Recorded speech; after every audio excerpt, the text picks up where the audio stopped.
Bonjour à tous et bienvenue sur Développement Facile.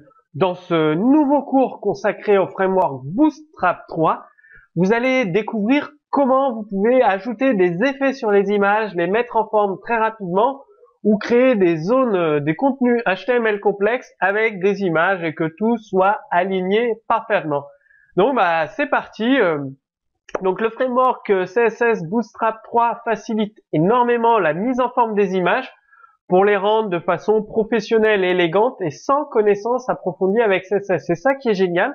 À la fois, ce sera compatible avec la majorité des navigateurs et les smartphones, tablettes et ordinateurs de bureau.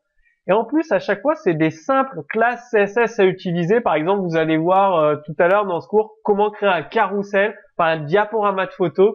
Carrousel, c'est le nom de la méthode à appeler avec jQuery. Donc il y a trois classes CSS pour les mises en forme sur votre balise image. img-rounded, ça va mettre des bords arrondis sur votre image. img-cercle, ça va afficher votre image dans un cercle. img-thumbnail, ça va afficher votre image avec un cadre tout autour.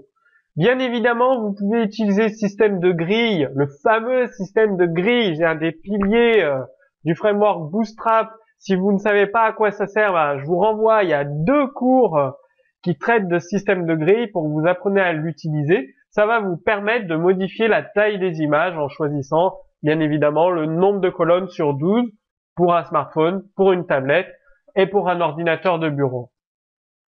Donc vous avez également les vignettes Bootstrap 3 qui vont vous permettre d'ajouter de l'interactivité utilisateur entre les images avec les images grâce à la classe thumbnail.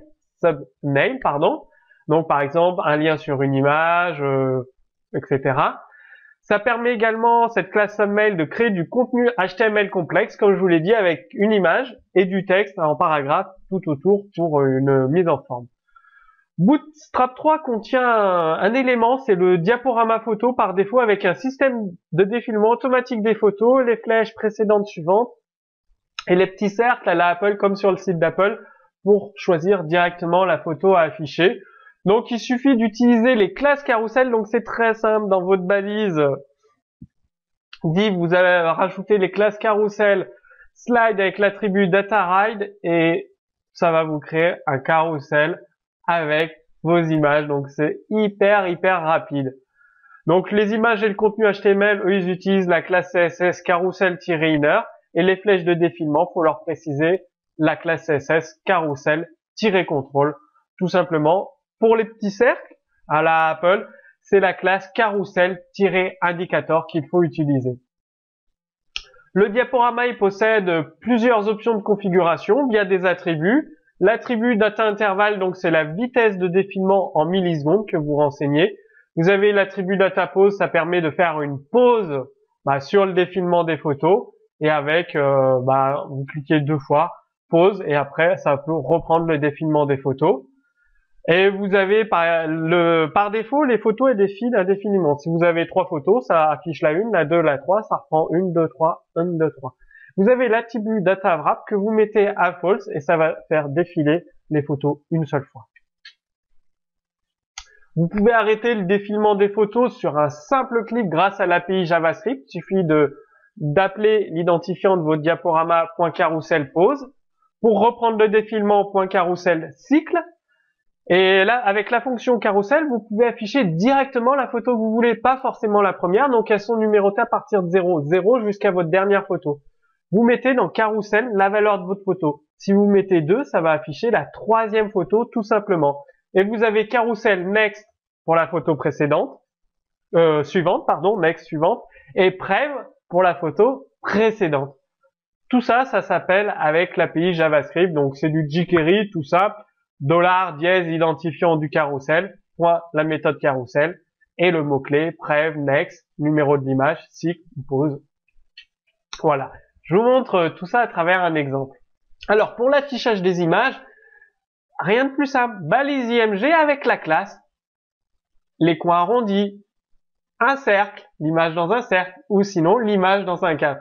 Vous avez vu, c'est extrêmement simple. Enfin, le framework Bootstrap, je l'adore, je l'apprécie énormément. C'est juste des classes CSS à rajouter à des balises HTML existantes. Et vous pouvez rajouter Submail avec une image avec un lien. Tout simplement. Pour réduire l'image, il suffit de préciser ici, par exemple, le nombre de colonnes, tout simplement. Donc ça, c'est pour la taille de votre image. Ici, vous avez une image plus grande, vous utilisez les colonnes pour la taille de votre image. Excusez-moi, l'image avec le lien, elle est ici, en fait, bien évidemment, ahref, image, avec le lien ici. Donc, le lien de l'image est ici, que je me trompe pas, il suffit d'utiliser la balise A avec une image rondelle. Si on met une image circle, ça fera le lien dans une image, dans un cercle. Tout simplement, c'est aussi simple que ça. Et pour définir la taille d'une image, il suffit d'utiliser ce système-là avec le nombre de colonnes. Si je mets 5, vous allez voir que la bannière va s'afficher toute petite, quoi. Et après, vous pouvez créer des éléments beaucoup plus avancés grâce toujours à Submail. Submail, votre image, la classe caption pour informer avec un titre, en fait, tout simplement. Et derrière, le résumé. Et vous pouvez ajouter un bouton, tout simplement, avec le texte, choisir cette formation. Pareil ici, avec du texte différent. Donc, franchement, ici, Submail, donc vous définissez le nombre de colonnes, ça vous affiche d'une façon tout à fait correcte votre image, en fait, votre mise en forme est faite, se fait toute seule, tout simplement, sans aucun problème, quoi. Vous avez la classe Submail à utiliser, le nombre de colonnes pour l'affichage sur les smartphones, les tablettes, les ordinateurs de bureau, l'image, le titre, le texte, et derrière vous rajoutez votre bouton.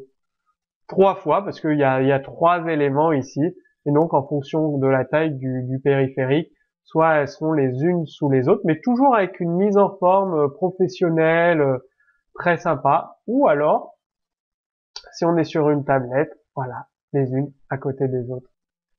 Après, vous avez le fameux diaporama. Alors, comment on fait? Donc ça, c'est BTN Play. J'ai rajouté un bouton Play et l'identifiant du carrousel. L'identifiant du carrousel qui est ici.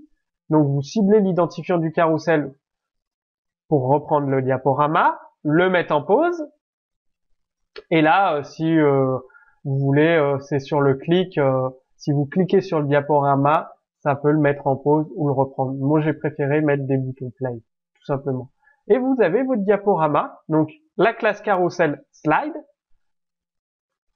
avec l'attribut data ride carousel. L'intervalle toutes les 1 seconde, les photos vont changer. Et en over, lorsque la souris sera au-dessus du carrousel, il va y avoir une pause. Donc là, toutes les secondes, l'image change. Quand je mets la souris au-dessus, il y a une pause. Je ressors défilement. Je fais une pause, ça s'arrête. Je reprends. Le défilement reprend tout simplement. Donc je le remets en pause. Et donc là, vous avez en fait, ça va déterminer la première image du diaporama. Donc c'est celle-là, c'est la première qui est active, item active. Donc vous mettez le lien de l'image tout simplement, le titre, donc bouton précédent, bouton suivant, donc le titre et la présentation. Et vous pouvez même rajouter un bouton, donc la présentation et le bouton. Bien évidemment, vous pouvez rajouter, je sais pas, une image, une icône du site, parce que vous voulez. Là, le titre jQuery Mobile, présentation du framework, le site officiel, vous pouvez très bien rajouter une petite icône. Et là, les icônes, les petits cercles blancs à la Apple pour naviguer sur les différentes images. Donc, regardez, il n'y a pas grand-chose, un petit peu de JavaScript. Le CSS, le CSS, c'est pour personnaliser la taille du diaporama, sa hauteur à 600 pixels.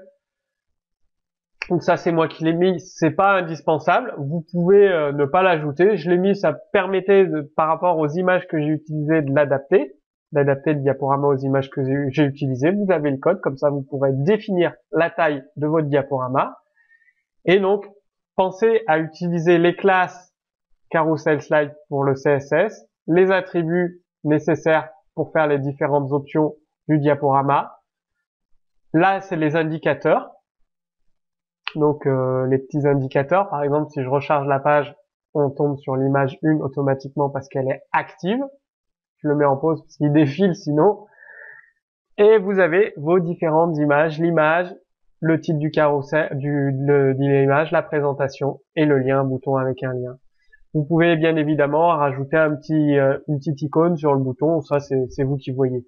Alors, vous avez vu, grâce au framework Bootstrap 3, avec quelques classes CSS à ajouter dans vos balises div, vous pouvez créer un carrousel vraiment très simplement. Ça peut faire une bannière défilante pour votre blog WordPress, par exemple, ou ça peut être une occasion de partager vos photos avec d'une façon assez sympa. Donc, vous retrouverez le code source que j'ai utilisé sous ce cours vidéo. Si vous avez des questions, posez-les également sous ce cours vidéo. Et là, maintenant, je vous invite, il y a une deuxième vidéo en fait. C'est la suite de cette vidéo, mais ça permet d'aller beaucoup plus loin. C'est-à-dire, vous allez aller plus loin dans l'apprentissage de Bootstrap 3, plus loin dans l'apprentissage de l'HTML5, plus loin dans l'apprentissage du CSS3 avec les nouvelles balises CSS3, les nouvelles fonctionnalités HTML5. Donc, à la fin de cette vidéo, il y a un lien qui apparaît. Il suffit de cliquer dessus, c'est-à-dire que la vidéo se transforme en lien. Vous cliquez dessus et ça va vous renvoyer automatiquement vers la deuxième vidéo. Donc, moi, je vous dis à tout de suite dans la deuxième vidéo.